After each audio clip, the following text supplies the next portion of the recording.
시작하는 이때에 여러분이 평생 신앙생활을 해가면서 내가 하나님 앞에 어떻게 살아야 되나, 내가 뭘 헌신해야 되나, 이렇게 생각을 하셔야 될 겁니다. 먼저도 한번 얘기했지만 어느 큰 교회에 장로님이 포럼을 하는데 장로님들 우리 교회 한 500명이 넘어요. 막 그래. 그런데 이렇게 세워만 놓고 뭐 하라고 그러는지 모르겠다고 막 그런 식으로 포럼 하더라고요. 그렇지.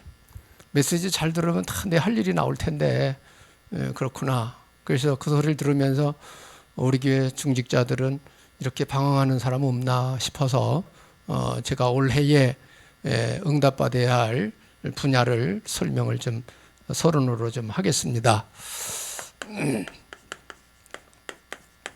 새 시작으로서 우리가 응답받을 분야 있습니다. 여러분이 일반적으로 뭐 신앙 예배드리러 오고 가고 뭐 기도하고 뭐 또 봉사하고 이런 건 뭐 기본으로 다 하시는 거고, 하나님 앞에 일할 수 있는 거, 기도팀, 이것은 반드시 교회마다 팀이 있어야 돼요. 기도팀. 왜냐? 기도는 하나님이 일을 하시도록 하는 것이 기도입니다. 기도를 우리가 안 하면 하나님이 하실 일이 없는 거예요. 제목이 주어졌을 때 하나님이 천사를 파송해서 역사를 이루고 능력으로 역사를 하시고 이렇게 하시는 거거든요. 여러분이 기도를 안 하면 하나님은 천사를 보내질 않는 것입니다. 기도하라는 거죠. 성경에 많아요. 기도하라는 소리가. 응답을 주기 위해서 기도를 시키는 경우도 있다 이거예요. 기도를 시켜 하나님이. 그럼 기도시킨다는 말은 뭐죠? 여러분에게 문제를 주는 거예요. 사람은 문제 있어야 기도하거든.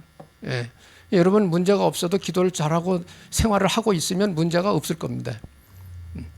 그래서 여러분이 하나님 자녀가 확실한데 문제가 왔다. 기도해라. 기도해라. 그래 하시면 됩니다. 그래서 여러분이 기도팀을 구성해야 됩니다. 그래서 이 나라와 민족을 위해서도 기도하지만 교회를 위해서 기도하고 성도들을 위해서 기도하고 중요한 문제, 우리 교회가 응답받아야 될 분야, 이런 것들이 광고에 보면 그때그때 나오죠. 다 기도 내용입니다.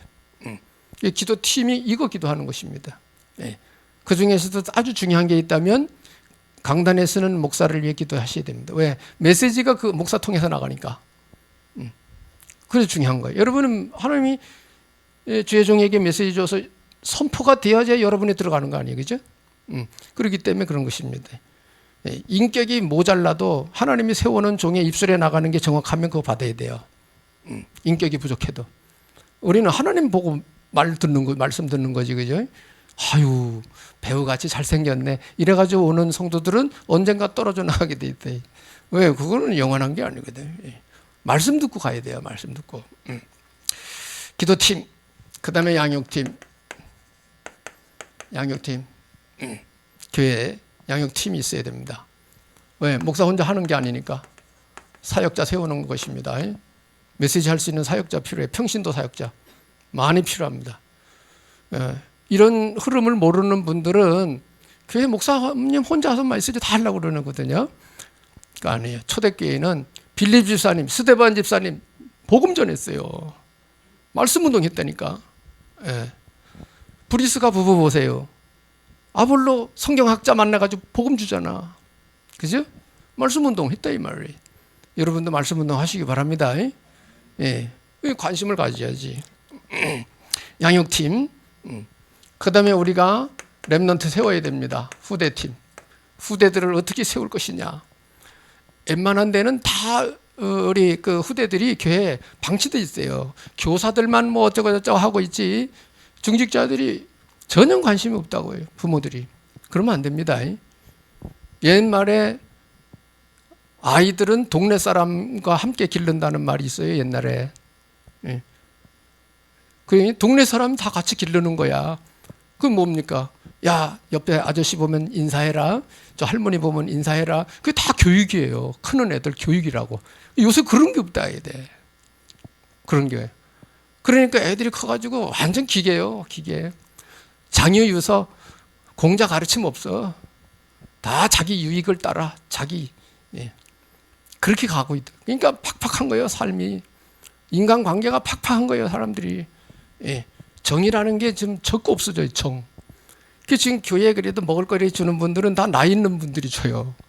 젊은 세대들은 목사님이 대접 그런 거 잘 안 해. 왜? 정이 없죠, 정이. 왜? 그런 교육, 그런 분위기를 안 살아봐서 그래. 이런 거 가정교육 필요합니다. 교회에서도 가르쳐야 됩니다. 왜? 세상에서 안 가르치니까. 후대팀. 이거는 주로 이제 교사가 주로 하겠지만은, 금토일. 참고하셔야 됩니다. 그리고 우리가 현장을 살리기 위해서 전도 캠프팀.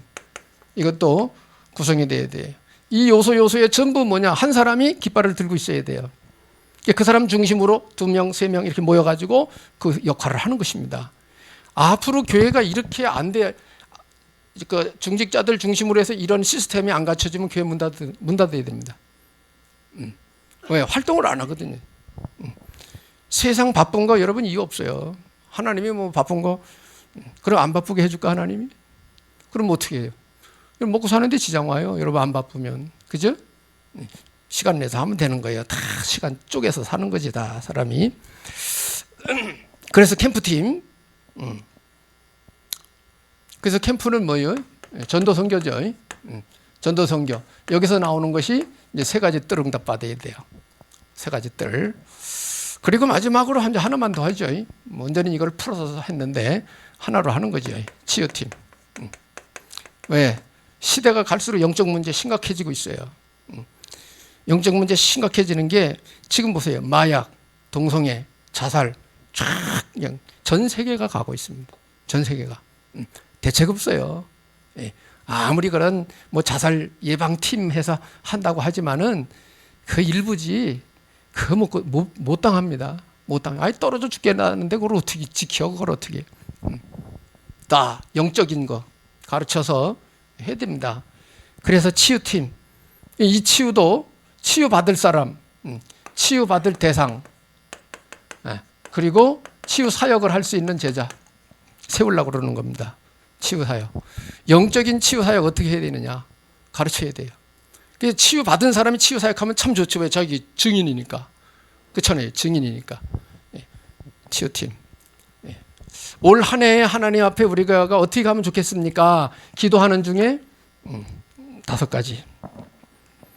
우리가 응답받아 가야 될 분야고 여러분이 이 속으로 들어가야 돼요. 나는 이 분야에 관심 있다. 들어가야 돼. 이렇게. 들어가야 돼. 그리고 중직자들 중에 깃발 들어야 돼요. 후대팀. 물론 렘넌트 국장이 이제 깃발 들어야 되겠죠. 여기는. 캠프팀. 깃발 들어야 돼요. 혼자 다 할 수 없어요. 나눠야 돼. 혼자 다 돼. 바쁜 세월에. 그래서 우리 장로님들은 모여서 종종 회의를 해야 됩니다. 내가 주제를 안 해도 여러분끼리 모여서 좀 메시지 이렇게 나왔는데 이렇게 뭐 맡을래요? 뭐 맡을래요? 이래 해가지고 하고 아유 어떤 권사님이 더 잘하는데 그 권사님 얘기해가지고 이거 합시다 이래 하고 이렇게 해서 만들어 가야 된다 이 말이에요. 여러분들이. 할렐루야. 그리 돼야 돼. 미래를 살린다 이 말이에요.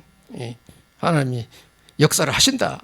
우리가 방향 잡고 하나님이 원하는 방향 잡고 하려고 할 때에 하나님이 할 수 있도록 역사를 하시는 거예요. 그럼 먼저 메시지부터 듣는 거 아니에요 지금, 그죠? 메시지 들으면서 답 응답 받으셔야 되는 거예요. 그래서 오늘은 여기에 대한 각오를 결단을 해보자. 그래서 우리가 성찬 예배 예수님 생각하면서 성찬 예배를 드리자는 얘기입니다. 그래서 성찬은 오늘 본문 읽었어요. 예수님이 잡히시던 전날 밤에 떡을 가지고 제자들 다 불러 12명, 11명 불러놓고는 축사를 하시면서 이렇게 떼어주면서 이렇게 말씀하신 거예요. 이건 내 몸이다. 행하여 나를 기념해라. 그래서 성찬식은 예수 그리스도를 기념하는 것입니다. 예수님을 기념하는 거예요. 뭘 우리가 알고 이걸 기념하는 것이냐? 사람은 누구든지 전부 다 죄인이다 이게. 죄인. 그리고 하나님을 떠났다. 그리고 나도 모르는 사이에 마귀 포로 인생으로 살고 있는 것입니다. 포로 인생으로. 이거를 세상 말로 운명에 매여서 산다 이렇게 표현하는 거예요. 운명에 매여 있습니다. 인생이. 누구나 다 아담 자손으로서 전부 운명의 메인 인생을 사는 거예요. 그래, 운명이 뭐냐라고 할 땐 성경적으로 원죄, 하나님 떠나고 마귀한테 잡힌 거예요. 그러니까 이 속에서 살다 보니 우리 인생이 평탄할 리가 없어요. 살아가면서 자꾸 문제 오는 거예요. 연약함 오는 거예요. 사건이 벌어지는 거예요. 왜? 배후 세력이 있잖아요. 배후 세력, 영적 세계. 그런 것입니다. 우리가 예수 그리스도를 통해서 이 문제를 해결받았다는 거예요. 예수님이 해결하셨다 얘기야. 이거를 해결하셨다. 어떻게? 십자가 지고 부활하심으로 해결하셨다 얘기야. 이게 복음입니다. 복음, 간단하게. 그래서 이 사실을 언제 기념을 하느냐, 언제 기념을 하느냐 할 때에 성찬식을 통해서 기념하는 것입니다. 성찬식을. 그래서 예수님이 떡을 나눠주시면서 뭐라고 그랬죠? 이것은 내 살, 내 몸이다 말씀하셔요. 잔을 가지시고 뭐라고 그러십니까? 이것은 언약의 너희들과 언약의 피다. 세우는 새 언약의 피다. 이게 뭡니까? 십자가 사건. 십자가 사건. 그러니까 예수님이 십자가 지고 부활하심으로 이 문제가 해결이 됐다는 것을 기념하는 것입니다. 아, 예수님 뭘 믿는 거야, 예수님? 예수님 뭘 믿으라는 거야? 답 얻으셔야 돼요. 왜 예수 믿으라는 거야? 답 얻어야 돼요. 그래서 여러분이 성찬식을 할 때에 특별히 예수님이 나를 위해 무슨 일을 하셨는지를 확인하고 그걸 기념하는 것입니다. 바쁘게 살다 보면 잊어버려. 아주 이 기본인데 잊어버린다 이 말이에요. 기본인데. 그래서 초대교회 성도들은 뭐 끝에 나오겠습니다만은 매일 성찬이에요, 매일. 왜? 언제 죽을지 몰라. 생활하다가 언제 붙잡혀가서 죽을지 몰라. 그러니까 초대교회 성도들은 매일 성찬했어요, 성찬. 왜? 믿음 다지느라고. 믿음 다지느라고. 그래 했던 것입니다. 오늘날은 그렇게 안 하죠. 왜요? 사회 환경이 우리 신앙의 자유가 있으니까, 종교 자유. 이거를, 그래서 인생 해답으로 오신 주님을 기념하라. 이 소리입니다. 인생 해답으로 오신 주님을 기념하는 것이 성찬식입니다. 그래서 성찬을 통해 여러분 역사 일어납니다. 어떤 분은 성찬하면서 병치유 받는 사람도 있어요. 성찬하면서. 어떤 사람은 성령 감동받는 사람도 있고 역사 있습니다. 여러분 믿으시기 바랍니다. 그럼 무엇을 기념하냐? 위의 내용도 있죠. 무엇을 기념하냐라고 할 때 예수님의 십자가 사건. 십자가 사건을 통해서 해결된 것. 원죄. 해결된 것입니다. 하나님 떠난 문제. 이거 해결되는 것입니다. 이것이 해결. 이거 생각하고 이걸 기념하는 것입니다. 예수님이 사흘 만에 부활하셨습니다. 부활 사건을 통해서 뭘 기념하는 것이냐? 마귀를 꺾으신 것입니다. 마귀를 꺾으신 거예요. 그래서 히브리서 2장 14절 15절에 보면 예수님이 우리와 같은 똑같은 육신을 입고 오신 이유를 설명하는데 죽음의 세력을 잡은 자 곧 마귀를 없이 하시며 이렇게 나가요. 그리고 평생 죽음에 매여 종로로 타는 사람들을 놓아주기 위해서 예수님이 일을 하셨다는 거예요. 여기 잘 나와 있습니다. 그래서 무엇을 기념하냐? 이런 거를, 이 내용을 우리가 상기하면서 이걸 기념하는 것입니다. 자세한 거는 주보에 또 있어요. 그래서 예수님이, 하나님이 그 아들 예수 그리스도를 보내신 것, 보내신 이유. 거기 나오죠. 보내신 이유. 이게 뭐냐? 요한복음 3장 17절. 여기 보면은 하나님이 그의 아들을 세상에 보내신 것은 세상을 심판하려 하심이 아니요 그를 믿고 구원을 받게 하려 하심이라 이렇게 기록되어 있어요. 인류 구원을 위하여 하나님 아버지가 그의 아들 독생자 예수 그리스도를 보내셨다 이 말이에요. 목적이 분명히 들어있잖아요, 그죠? 구원 때문에 우리 영혼 구원을 위해서 이를 하셨다는 거예요. 성찬식을 하면서 이거 기념하는 것입니다. 예수님이 나를 위해서 이렇게 대신 죽어주러 오셨구나. 그래 부활하셨구나. 마귀를 꺾어주셨구나. 이걸 믿으라는 거구나. 이제 확실히 탁 정리해가지고 확인을 해야 됩니다. 이게 성찬식입니다. 이게 확실한 복음이기 때문에 그래서 예수님을 기념하는 의식이 성찬식입니다. 성찬식이에요. 그러면 어떻게 기념할 것이냐?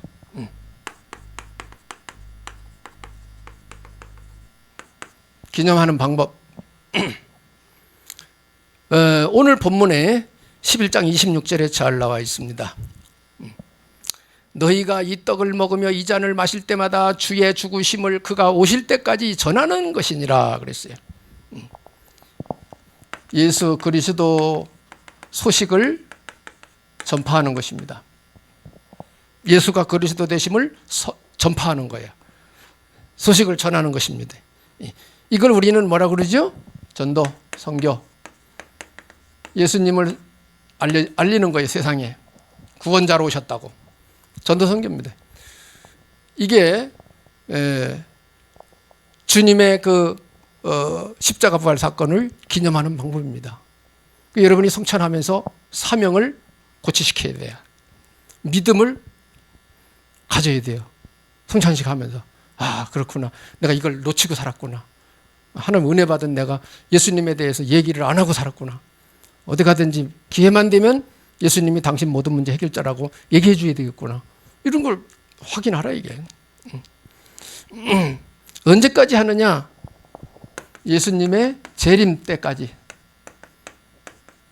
예수님이 다시 오실 때까지 그렇게 기록되어 있잖아요. 그죠? 예수님 다시 오신다고 약속했어요. 11장 26절 주님이 다시 오실 때까지 전하는 것이니라 그랬어요. 그래서 초대교회 성도들은 금방 말씀드렸죠. 매일 성찬을 했습니다. 초대교회 성도들은 매일 했어요. 왜 매일 할 수밖에 없었느냐? 언제 죽을지 몰라. 핍박 시대이기 때문에 언제 붙잡혀가서 죽을지 몰라. 그러니까 모이기만 하면 서로 뭐라 그러니까 이렇게 서로 끄안고 울었대잖아요. 살아 돌아왔다는 거지. 살아 돌아왔다는 거. 그러면서 서로 이렇게 믿음을 서로 격려하고 초대교회 성도들 다 그래 승리하고 왔구나. 하나님의 은혜구나. 그러면서 또 성찬하면서 더 예수님 십자가 부활 다 생각하고 확인하고 이렇게 했다는 거예요. 근데 이걸 이제 본따 가지고 천주교에서는 미사할 때마다 이게 성찬하죠. 천주교는 의미 없습니다. 네. 내용도 없이 그냥 형식으로 하는 거니까. 그래서 우리는 이런 의미를 가지고 성찬을 하는 것입니다. 그 성찬도 너무 이렇게 뭐 사회 환경도 그렇지 않은데 날마다 해버리면 의미가 퇴색되기 때문에 우리는 연초에 한 번 합니다. 연초에. 뭐 2번 하는 교회도 있고 그런데 그런 것입니다. 그래서 초대교회 성찬은 이렇게 했다. 박해 시대였기 때문에 이렇게 했다. 그래서 성찬을 하면서 큰 힘을 얻고 또 나가서 세상 살고 복음 전하고 이렇게 살은 것입니다. 오늘 우리가 신앙 예배드리면서 힘없지 않으면 일주일 살아가는 삶 속에 예수님 얘기할 수가 없어요. 힘이 있어야 복음 얘기합니다. 영적인 힘이 있어야 복음만 할 수 있어요. 아무나 복음 할 것 같아요? 나가보세요. 그게 마음대로 되나? 영적인 힘이 있어야 담대히 말할 수 있는 거예요. 네. 성령 충만 받으시길 축복합니다.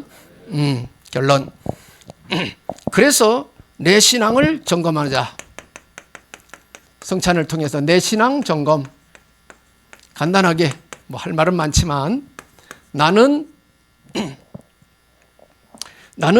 오직 예수 신앙인가? 예수 그리스도 담난 사람인가? 그래, 예수님만이 나의 구세주. 예수만이 구원의 길이야. 이래 가지고 예수님만이 우리를 구원할 구원자야. 이렇게 딱 답이 나야 돼요. 오직 예수 신앙인가? 내 신앙 점검. 두 번째, 오직 기도 신앙. 오직 생명 살리는 전도 신앙. 이거를 여러분이 점검하셔야 됩니다. 이렇게 해서 25년을 시작하시면 되겠습니다. 그래서 성찬을 통해 여러분의 신앙 사명 회복되는 축복이 있기를 예수님의 이름으로 축복합니다. 예수님 감사드립니다. 성찬을 통해서 의미가 무엇인지 오늘 확인을 했습니다. 이제 성찬식을 거행하게 될 때 성령 충만하게 역사해 주시옵소서. 예수님의 이름으로 기도하옵나이다. 아멘.